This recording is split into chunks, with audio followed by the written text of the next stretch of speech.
السلام عليكم ورحمة الله وبركاته، معاكم محمد من قناة ميتو فايلز. أنا النهاردة جاي أتكلم عن اللعبة اللي كانت مرعبة لدرجة إنها ختمت كل مقاييس الرعب وقت ما نزلت، وعدت حاجز ال50 مليون تحميل، بس النهاية كانت صادمة جدا. اللعبة دي هي ايز، فجه الوقت نحكي قصة فشلها من أولها لآخرها.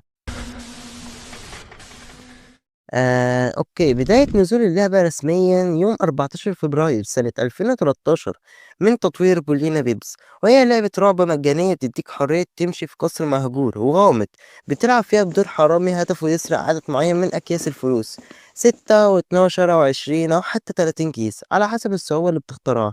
بس المشكلة مش هنا، المشكلة إن القصر ده مش فاضي، جواه كائنات مرعبة حرفيًا، وأنا لما دورت لقيت إن اللعبة مستوحاة من سلندر ذا ايت بيجز.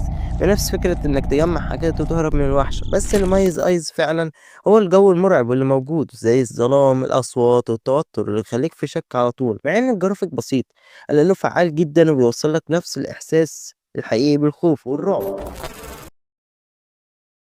في الأول اللعبة ما كانتش بتتحدث كتير، بس في سنة 2017 رجعت بتحديثات ضخمة وشخصيات جديدة، وعشان كده رجعت للأضواء من تاني من بعد ما كانت اتنست. ووصف اللعبة على ستيم كان تحفة بصراحة. كل اللي محتاج تعرفه عن المكان ده إنه فكرة سيئة جدا، لازم تكون شجاع ومصمم علشان تكتشف الأسرار المستخبية في الزوايا المظلمة. حظ سعيد لأنك هتحتاجه فعلا. وبعدها بيكمل، هل هتقدر تواجه كراسيول باحث عن الانتقام والدم، أو شارلز الشبح الحارس اللي بيطاردك بلا رحمة. دي مجرد البداية، في وحوش أكتر مستنياك. يعني باختصار كده أنت جاي تخلص على نفسك حرفيا. وده بيودينا إن احنا لازم نعرف الشخصيات اللي موجودة في اللعبة. الشخصيات الرئيسية اللي في اللعبة الحرامي، وده اللي إحنا بنلعب بيه. أنا كان نفسي إن أنا الحرامي ده أقول له يعني اشتغل أي شغلانة تانية، لأن الشغلانة دي مبقاش تجيب همها الصراحة.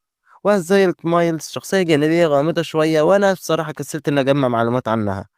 وكراسي وأيقونة اللعبة والوحش الأشهر فيها، دي بقى أكتر شخصية تخليني عايز أقول لها يا مستفز ابعدي عني. كل ما ألعب في الصعوبة العادية ألاقيها تكون جنبي، ليه؟ أنا مش عارف يعني. شارس بيظهر في الفصل التاني، الحارس بتاع المستشفى. للأسف إني بسبب كراسي وما عرفتش أعدي وأروح للفصل التاني، فهنكتفي بكده. والجود بوي في الفصل التالت، المدرسة المسكونة، وأرسولا الساحرة اللي بتظهر في الفصل الرابع، القصر الملعون. وحتى هنا كل حاجة تمام. لأ، لإن في اللعبة دي أنماط لعب كتير، ولكل واحد أسلوب خاص بيه، ولازم نعرفهم ليه. أنا هاقول لك، عشان أنا راجل ما عنديش حياة ولازم أزهقك معايا وتبًا لك. أنماط اللعب في اللعبة دي يعني ما أقولكش كتير أوي يعني. من كتر ما هُم كتير أنا مش عارف أعدّهم يعني. النمط العادي بصراحة عمري ما عرفت أختمه، كل مرّة باموت من كراسي بنت المحترمة. والنمط اللامتناهي بيتفتح من المتجر واللعبة بتكمّل للأبد ومش بتخلص، وعشان أنا راجل ما عنديش حياة فما جرّبتوش. ووضع الهالوين بيتفتح من المتجر برضه، بس أنا ما جرّبتوش. ووضع البيكسل أو البلايستيشن 1 جرافيك قديم كده لطيف، والاسم الصراحة شدّني بس لسه ما لعبتوش، بس ناوي أجرّبه. ووضع الوحشين، يعني وحشين بدل واحد، هُم شايفين إن الناس معرّقة ومش بتموت، كده كتير الصراحة. والوضع الخبيث صعب جدًا ومش ناوي أجرّبه.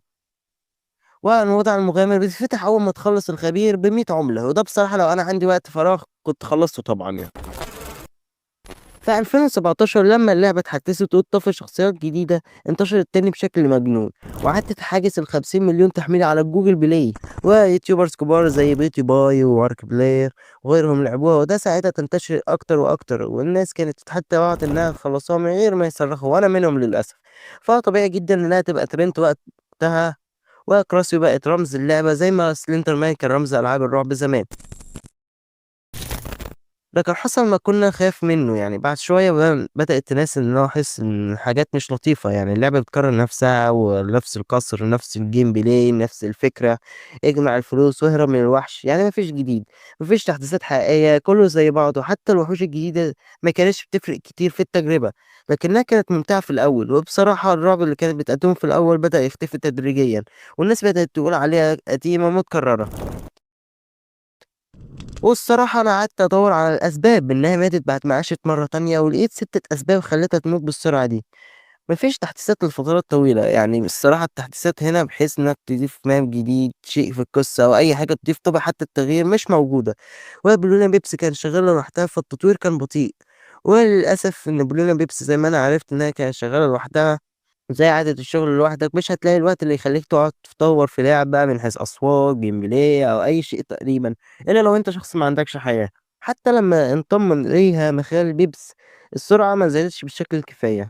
ورابعًا ألعاب جديدة زي Granny وEvil Nun نزلت وكسّرت الدنيا. أيوه زي ما سمعت Granny وEvil Nun كانوا بيقدّموا حاجات كتير أحسن من Eyes ومن أهمها كانت التحديثات المستمرة.